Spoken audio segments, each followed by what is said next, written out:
We've been talking about the factors that would decide who wins or not. What each side is bringing to the table in the oncoming battle for the Strait of Hormuz that America, under President Trump, is trying to prosecute against the Iranians. And the very next criteria we're going to discuss is what is the geography of the environment. You see, the geography of that environment, the environment of the Strait of Hormuz, is absolutely disadvantageous to the Americans and absolutely advantageous, beneficial, and they may actually suited for the military purpose of the Iranians. Let me explain. The Strait of Hormuz is not, it is a strait, S-T-R-A-I-T, but it is a strait, S-T-R-A-I-T, that is not straight, S-T-R-A-I-G-H-T.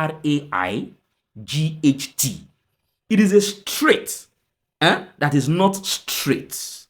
It is a curved strait as against a straight strait. A curved strait as against a straight strait. Now, that strait is also thin in its circumference.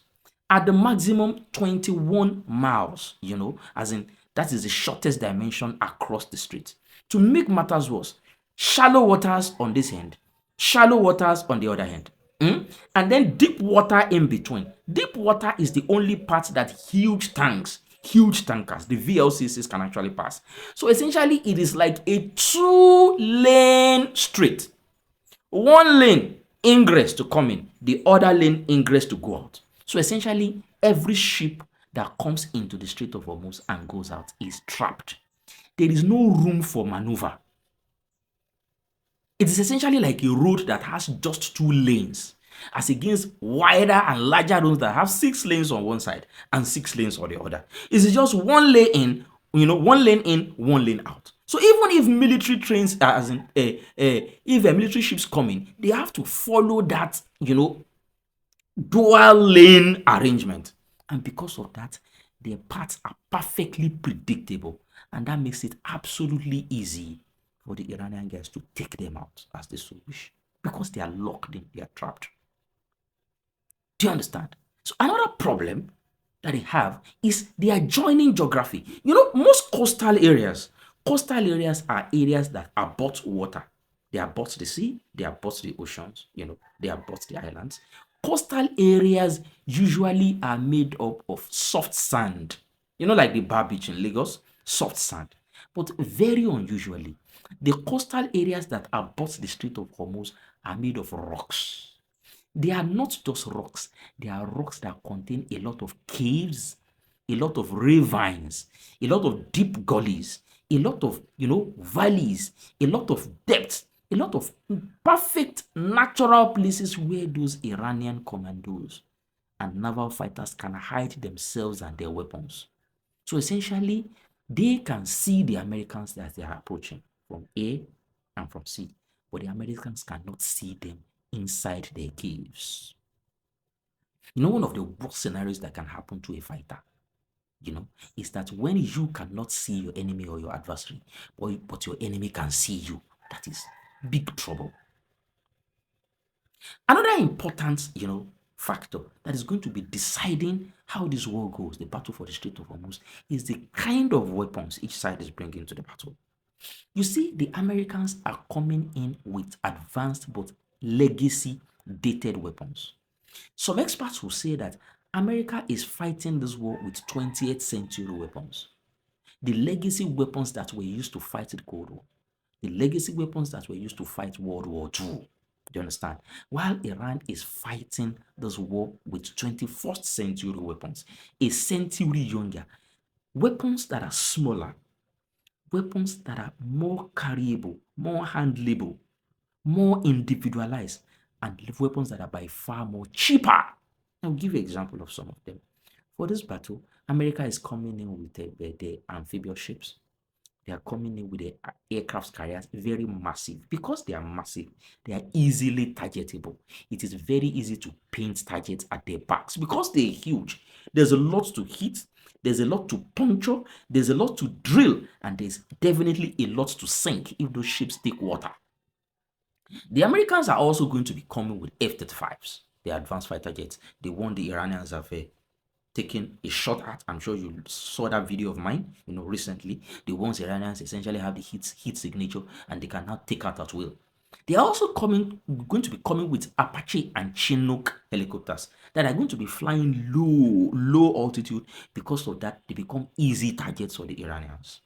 They are also going to be coming with A-10 Warthogs, which is again another special kind of fighter jets, again, which will have to be flying low, makes it easy for the Iranians to picket them off. So essentially, they are legacy weapons. They are huge, large cross-surface area, easy to picket, easy to take out.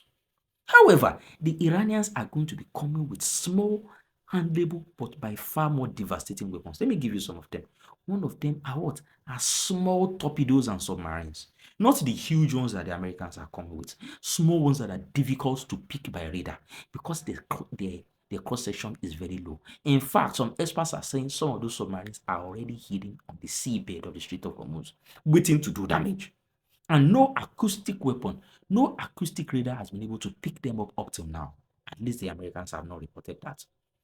Number two, the Iranians are going to be coming with sea mines, but this time around, advanced sea mines that only trigger not on impact, but by the will of the Americans, as in of the Iranians. Do you understand? So they are not the crude old limpet mines that you know. Number three, the Iranians are going to be coming with anti-ship ballistic missiles. The ones that scholars practically, as in classically called carrier killers. What does a carrier killer mean? A carrier killer is an anti-ship ballistic missile that essentially unalives aircraft carriers. What do they simply do? They make holes in the aircraft carriers, especially below the hull, at the bottom of the aircraft carriers. And when they blast the hole open, water goes in and essentially sinks the aircraft carrier, and that is the end of its business. To make it even easier, they don't even need to sink the aircraft carrier. All they need to do is to wipe the deck of the aircraft carrier with drones and ballistic missiles and render the deck of the aircraft carrier unusable for the fighter jets and the fighting helicopter. So while that aircraft carrier may not have sunk, it becomes useless for the purpose of war fighting. Again, the Iranians are going to be coming with advanced drones to this battle. And don't forget that these drones are ridiculously cheap. We are talking 10, 20, 30, $35,000, while the Americans are going to be firing interceptors to the tune of between 3 to 10, $12 million. So when it comes to weapons, absolutely, while the Americans are coming with large legacy, wide surface area, easy to attack weapons, the Iranians are going to be coming in with small, lithe, but no less devastating and easy to sight and the difficult to sight and pick off weapon systems. So as you can see from the previous video and this video, you can see that when it comes to the balance of factors, everything seems to be stacked against the Americans and stacked in favor, of the Iranians. And that is why, up till now, after having prepared for this war for over a month now, the war has gone on for over a month now, President Trump has still not gathered enough of the liver, or like some boys would call it, of the kidney, that is necessary to actually launch and start the battle for the Strait of Hormuz.